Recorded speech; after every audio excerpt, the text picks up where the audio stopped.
This is a quiet story, told in darkness. When you're ready, we'll begin. The Garden of Quiet Hours. A man who has learned to see clearly begins to live with quiet steadiness. Wei did not realize how much he had changed until he returned to the palace after a spring festival break. The halls felt even less oppressive than before.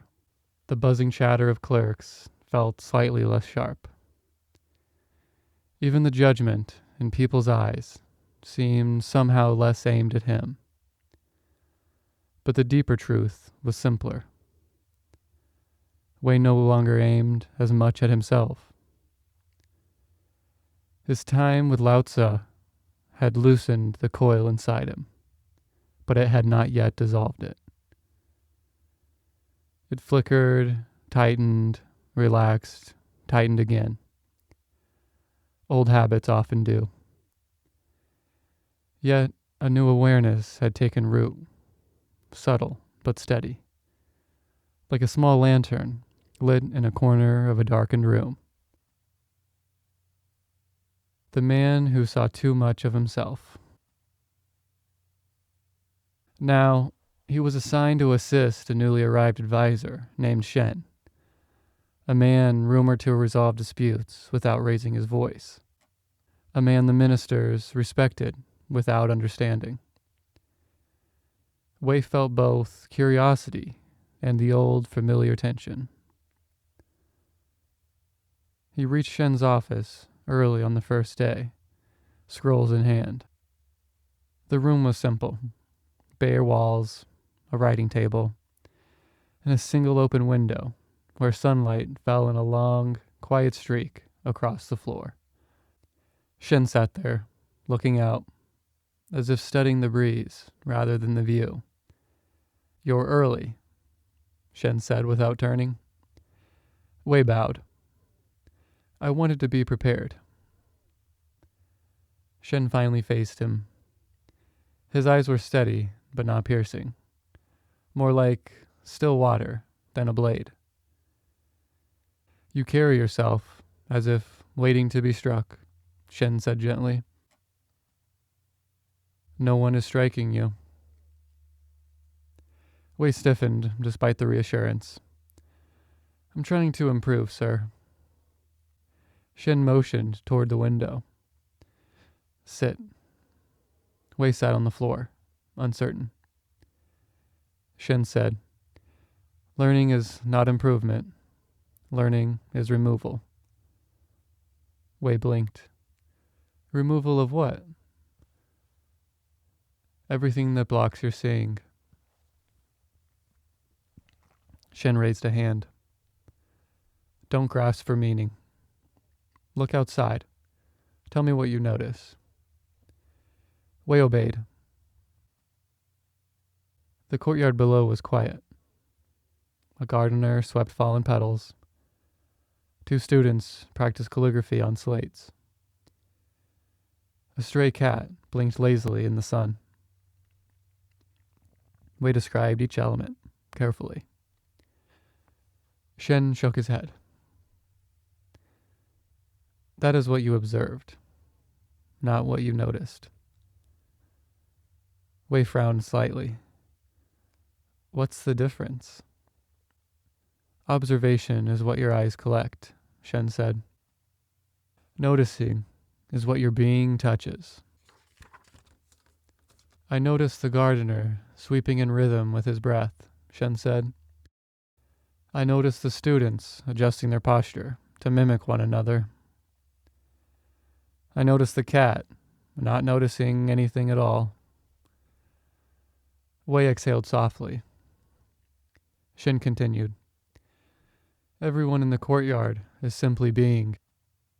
Only you are trying to be something." Wei lowered his gaze.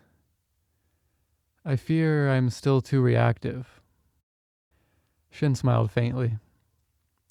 "Good. If you were not reactive, you would be numb. The sage is not someone without reaction. The sage is someone who sees the reaction before it moves the hand. Shen stood. Come, we will begin your training in the Garden of Quiet Hours. Wei followed him through the palace corridors and then down a flight of worn stone steps that led to a small garden hidden behind the archives. Most officials never came here. There was nothing to gain, nothing to report, nothing to be seen doing. The garden was small but serene. Bamboo leaned gently in the breeze. Stones ringed a shallow pond. Moss grew in crevices the time had forgotten. It was the kind of place where sound softened before it reached the air. This garden, Shen said, was used by advisors who needed clarity. They did not come here to escape the world. They came here to see it more clearly. Wei lowered himself onto the moss-covered ground. Shen looked at him calmly. Tell me, Wei, what is the primary obstacle between you and clarity? Wei thought for a long moment, then said, My fear. No, Shen said simply. Fear is a symptom. Wei hesitated. Then, my past? No, Shen repeated. Your past is only a memory. Wei searched for another answer. Shen pointed towards Wei's chest. The obstacle is in the way you hold yourself. You hold your thoughts like a man gripping a rope above a cliff. You cling to your reputation as if it were a raft in a storm. Wei realized his hands had unconsciously tightened into fists. Shen's eyes softened. Release is not something you do. Release is what happens when you stop holding. A breeze passed through the garden, stirring the bamboo into a soft song. Wei felt his chest loosen slightly. Not fully, but enough. Shen smiled as if he'd been waiting for just that shift. Good, he said. You have already begun. You didn't even try. Wei blinked. But I felt like I did try. Shen shook his head gently. You allowed. That is different. Shen stood. Tomorrow, you will return here at dawn. Bring no scrolls, no tools, no tasks. Bring only yourself. Wei nodded, feeling both anticipation and a strange ease moving through him. Wei returned to the Garden of Quiet Hours at dawn. The palace grounds were still wrapped in the pale blue hush before sunrise. The air smelled faintly of wet stone and young bamboo. Shen was already there. Today, Shen said, you will not follow my instructions. You will follow your seeing. He gestured toward the garden. Walk. Slowly. Let the garden show itself. Wei began walking along the stone path. At first, he did what he always did. He named things in his mind. Bamboo, moss, water, stone. As if reciting a list could stand in for perception. So he softened his focus. He allowed the garden to meet him rather than forcing himself to meet the garden. It changed everything. He noticed how the bamboo didn't sway randomly. It moved in a pattern, a rhythm shaped by the morning breeze.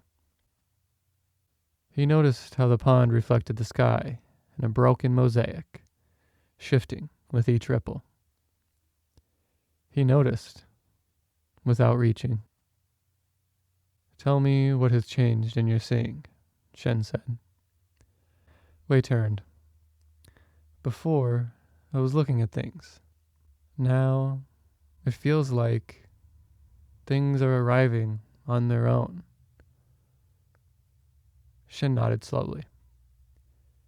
They sat on the moss beside the water.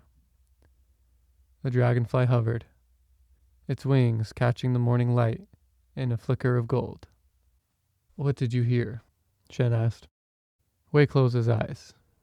At first, he heard the obvious. Water lapping gently against stones. A distant bird call. The soft percussion of bamboo leaves touching.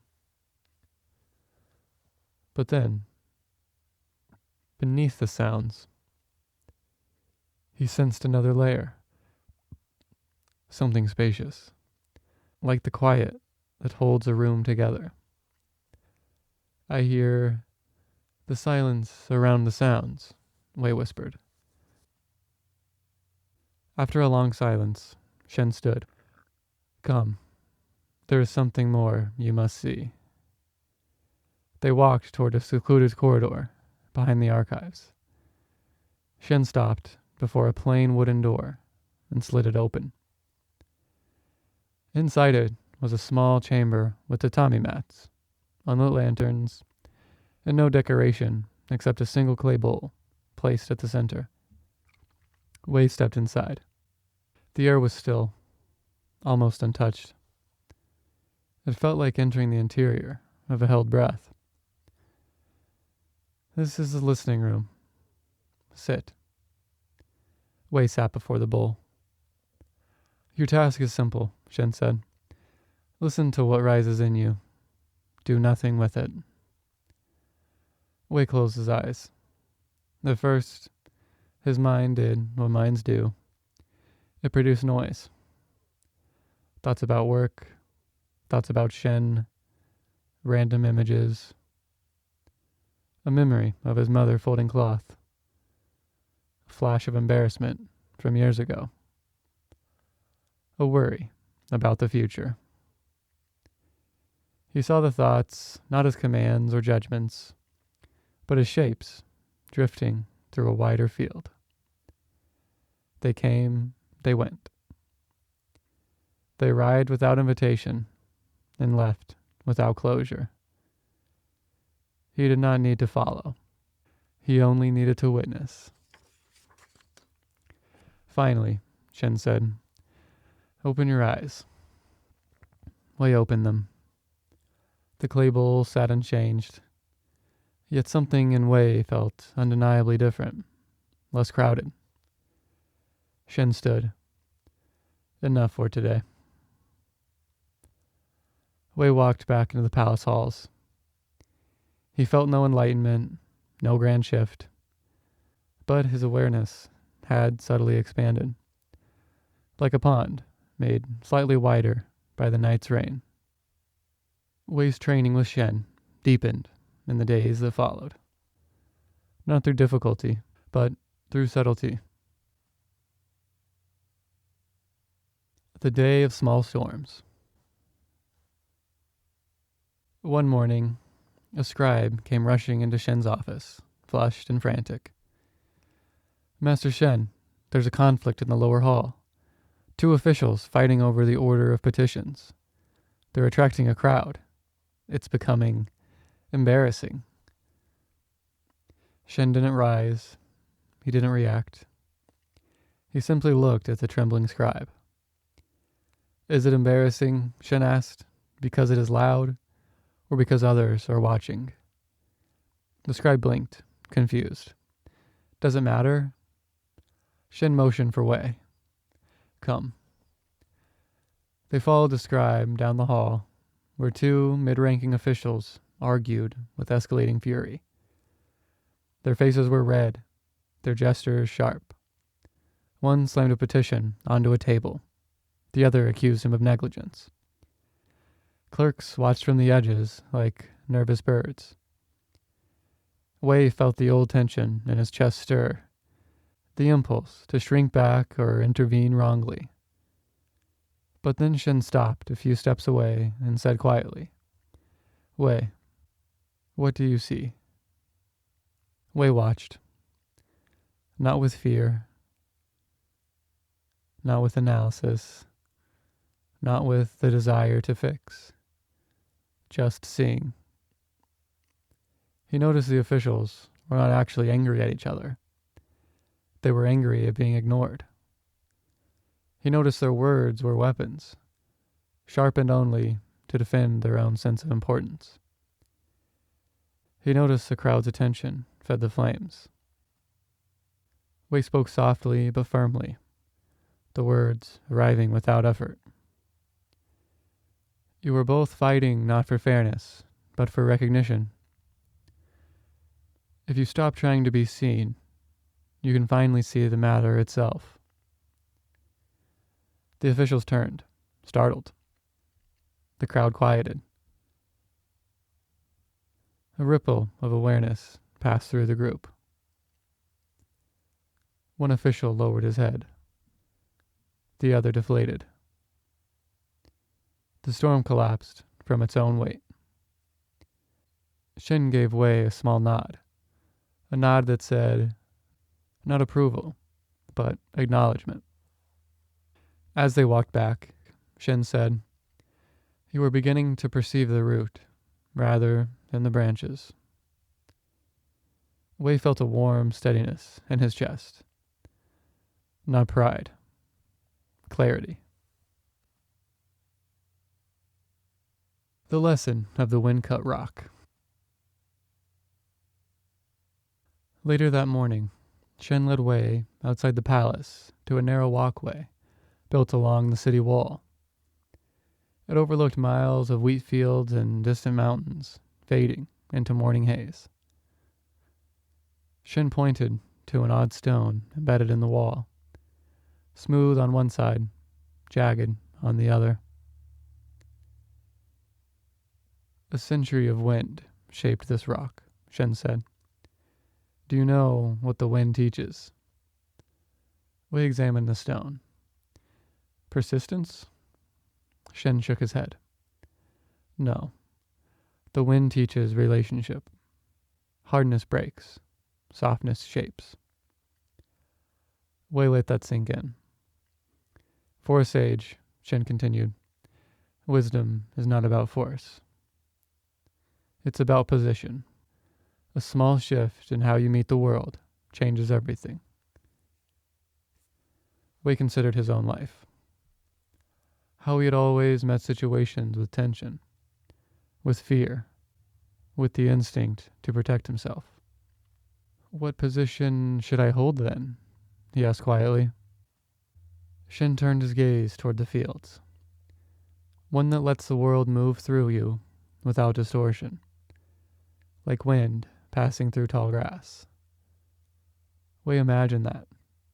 Himself, not a stone or wall or shield, but a space that allowed movement. Something inside him softened further. The mirror that does not hold. Another day, Shen brought Wei a simple object, a small polished brass mirror. Wei had seen mirrors before, but Shen placed this one on the table between them with quiet intention. Look into the mirror, Shen said. Wei looked. He saw his own face, calmer than it used to be, but still with faint shadows of old anxieties. What do you see? Shen asked. Myself. No, Shen replied. You see the appearance of a self. Wei frowned. What's the difference? Shen tapped the mirror lightly. Does the mirror hold your face when you leave? No. Does it fight the image when it comes? No. Shen's voice softened. Then learn from him. The sage reflects what comes, but does not cling to what goes. Wei's breath deepened. Shen lifted the mirror and pointed it toward the window, where trees swayed gently outside. Look, Shen said. What does the mirror know of the world it reflects? Wei answered. Nothing. And yet, Shen said, it sees without being stained. Wei felt something unlock, something about perception without attachment, about meeting the world without absorbing its storms. Shen set the mirror down. It is possible to live like that. Wei nodded slowly. He believed it. The lesson of the unfinished line. One afternoon, Shen asked Wei to copy a short passage from an old scroll. Wei wrote carefully, mind steady, strokes deliberate. But when he finished, Shen took the brush and drew a single line, straight and elegant, beneath Wei's copy. The line stopped abruptly before reaching the edge of the page. Wei waited, unsure. Shen asked, why did I stop here? Wei studied the line, puzzled. It seems unfinished. Shen nodded. And yet it is complete. Wei frowned slightly. How can something be both? Shen set the brush down. This is the way of a sage. You move until movement ends. You stop where stopping feels true. Nothing is forced to completion. Nothing is dragged beyond clarity. Wei realized how often he had pushed himself, forced outcomes, tried to achieve perfection, to defend against judgment. He whispered, I've never known when to stop. Shen said gently, the sage stops because there is no inner pressure to continue. Wei felt the words in his ribs, in his breath, in some deep place that was beginning to open, like a door he had never dared to touch. The night of the 3 lamps. One evening, Shen invited Wei to join him for tea in a small chamber, lit by 3 oil lamps, arranged in a triangle around a low table. Shen motioned for Wei to sit. These lamps represent 3 ways of seeing, Shen said. He pointed at the first lamp. This is the mind ruled by fear. Its flame flickers wildly, reacting to every breeze. The flame danced unsteadily. He pointed to the second lamp. This is the mind ruled by control. Its flame is stiff, forced, unnatural. The flame hardly moved at all. Finally, he pointed to the third lamp. And this is the mind of a sage. Still, but not rigid. Responsive, but not reactive. The flame glowed with a steady, effortless balance. Wei watched the 3 flames. He felt them mirrored in his own life. His past self, his current learning, and the self he was slowly becoming. Shen said, which flame are you today? Wei did not answer immediately. He watched the steady flame until he felt his breath match its calm. Finally, he said, somewhere between the second and the third. Shen smiled. A fine place to be. Wei felt steady, centered, quiet in a way that wasn't emptiness, but fullness without noise. He was not yet a sage, but wisdom had begun to reveal itself from the inside out. The day clarity arrived on its own. In the days that followed, Wei noticed that Shen gave fewer instructions, not out of neglect, but because something in Wei had begun moving on its own, like a boat no longer needing a push once it has caught the river's current. Wei found himself breathing more softly, listening more deeply, reacting less, saying more. People around him changed too, not because they became wiser, but because Wei stopped meeting their tensions with his own. One morning, as Wei walked through the palace hall, he passed a young clerk who dropped a stack of bamboo slips. Normally, Wei would have tensed, hesitated, worried about appearing helpful or appearing foolish. But this time, he simply knelt and helped gather the slips without thought or self-reference. The clerk bowed quickly, embarrassed. Wei smiled back. Nothing needed to be said. He felt no pride, no desire to be thanked. Just a natural action arising from a quiet mind. As he walked away, Shen stepped out from behind a column, as if he had been observing, not evaluating, but witnessing. "You didn't think," Shen said. Wei paused. "Should I have?" "No," Shen said with a faint smile. "You acted without the interference of the watcher that doubts itself." Wei understood. The sage does not suppress the self.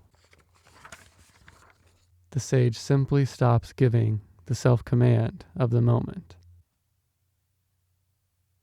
The whisper beneath the noise. Later that week, Shen brought Wei to a part of the palace rarely visited, a high balcony overlooking the bustling market district outside the gates. Below, merchants shouted, children ran, animals brayed, pots clattered, and travelers bartered in loud, overlapping voices. Wei felt overwhelmed by the sensory rush. Shen asked, "What do you hear?" Wei answered, "Noise. Too much noise." Shen shook his head. "Noise is what you call the world when your attention is narrow." Wei frowned slightly. "Then what should I hear?" Shen stopped closer to the railing. "Listen beyond the noise." Wei tried. He breathed. He let the sounds wash over him instead of pushing against them.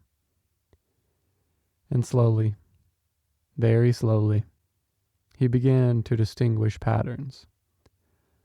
Laughter rising between shouts, the rhythm of boots on stone, the distant hum of wind through banners, the gentle clatter of a pot being stirred, the faint melody of a street musician's flute, weaving through the chaos like silver thread.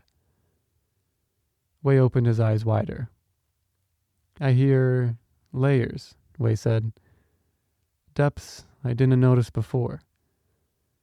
Shen nodded. "That is seeing through sound. The sage hears harmony where others hear chaos."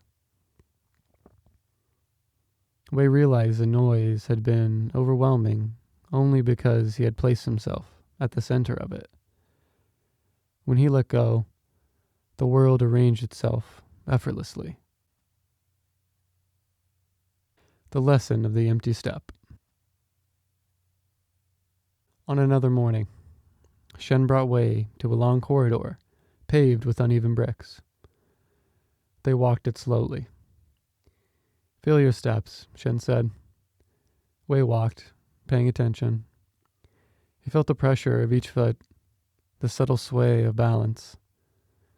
Then Shen said, "Now walk without deciding to walk." Wei paused. "How do I do that?" Shen gestured. "Let the body walk. Let the mind follow." Wei inhaled, then stepped forward. and something small but profound happened. His legs moved with a natural rhythm, no longer driven by a mental command. His body found its own pace, light and fluid. His mind wasn't planning the next step. It was simply present with the step happening. He felt ease. He felt alignment. He felt clarity. Shen observed him with a quiet satisfaction. Most people live by intention, Shen said. The sage lives by alignment. Wei absorbed the distinction completely. The night clarity took shape. One night, Shen and Wei walked into the palace gardens in darkness. The moon was a thin silver arc. Lanterns hung low, their glow dimmed by a gentle mist. Shen stopped near the pond. Tonight, Shen said, I will give you no teachings. Wei stood silently, waiting, listening. Shen pointed to the pond surface. What do you see? Wei looked. The surface reflected almost nothing. Only darkness and faint trembling light. I see shadows, Wei said. Look deeper. Wei knelt. The surface appeared blank. No fish, no leaf, no ripple, nothing. And then it clicked. This is the mind when it is clear, Wei whispered. Not full of images, not empty of meaning, just capable. Shen nodded once. A single, quiet confirmation. Wei remained kneeling, feeling a stillness inside him that was different from calm, different from peace. It was a readiness, like a still pond prepared to reflect anything that touched it. Shen spoke softly. Clarity is not something you gain. It is something you stop clouding. Wei closed his eyes. Something spacious moved through him. When he opened them again, he felt present in a way he had never experienced before. Without tension, without reach, without inner commentary. Shen watched him with the faintest smile. You've returned to the place before effort, Shen said. This is why the sage sees clearly. The final lesson, seeing from the center. The next day, Shen brought Wei back to the Garden of Quiet Hours. The bamboo rustled softly, the stones warm from morning light, the air crisp with the promise of another quiet day. Shen stood before him. Wei, he said, tell me what a sage is. Wei did not think. He simply spoke. A sage is someone who no longer sees the world through their fears, desires, or roles. They see from the center, without distortion. And where is this center? Shen asked. Wei placed a hand lightly on his own chest. Not where the heart beats, but slightly above it, where breaths seem to begin. Here, he said, not in the body, but in the awareness that watches the body. Not in thought, but in the space before thought forms. Shen bowed his head slightly, a gesture of genuine acknowledgement. You understand. Wei felt a quiet, steady warmth fill him. Not a rush, not a thrill, just a deep, luminous knowing. He was not enlightened. He was not finished. He was not beyond anything. But he was aligned in a way that needed no effort to maintain. Shen said softly, "A sage is not higher than others. A sage simply no longer hides from what is true." Wei exhaled, the breath soft, natural, unforced. He understood. He had not become a sage, but sagehood had quietly taken residence within him, not as a state, not as an achievement, but as a way of seeing, a way of being, not elevated above life, but resting inside it with clarity. Thank you for listening. May you be well.